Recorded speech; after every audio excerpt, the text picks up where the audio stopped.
ni kwa ajili ya nani, lakini umekuwa ukizunguka kwenye akili yangu kwa muda kidogo.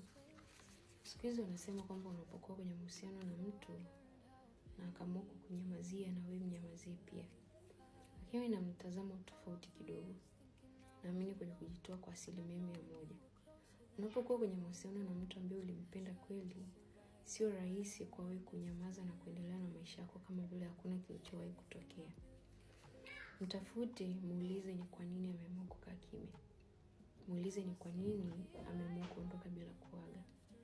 Hiyo itakusaidia kujua ni nafasi gani unayo kwenye hayo mahusiano. Kitu cha kwanza, unapomnyamazia mtu ambaye na yeye pia akakunyamazia, inakuwa sio ubinadamu.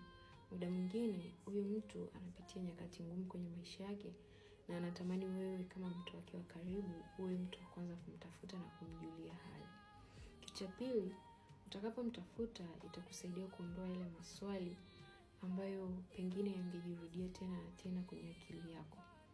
Kwa sababu utakapoacha kumtafuta eti kwa sababu yeye amekaa kimya, ukikaa kitu kama wiki au mwezi utajisikia tena kumtafuta. Na unaweza kumtafuta tena. Na muda mwingine anaweza kukujibu kwamba alikuwa busy au alikuwa na shughuli zake 1 2 3 ndio maana hakuweza kukutafuta. Au hata asipopokea simu, utasubiri tena muda fulani upite afu utarudi tena kumtafuta. Lakini ili kuepusha hayo yote, mtafute sasa hivi, muulize ni kitu gani ambacho kinaendelea. Akupe majibu. Ili majibu yatakayotoka kwake yatakusaidia wewe kujua nafasi yako ni ipi. Na hata utakapoamua kuondoka kwenye mahusiano, utaamua kuondoka mazima bila kubakiza kitu chochote. Kwa hiyo amua kujitoa kwa 100% kwenye kitu chochote unachokifanya, kwa sababu siku zote namna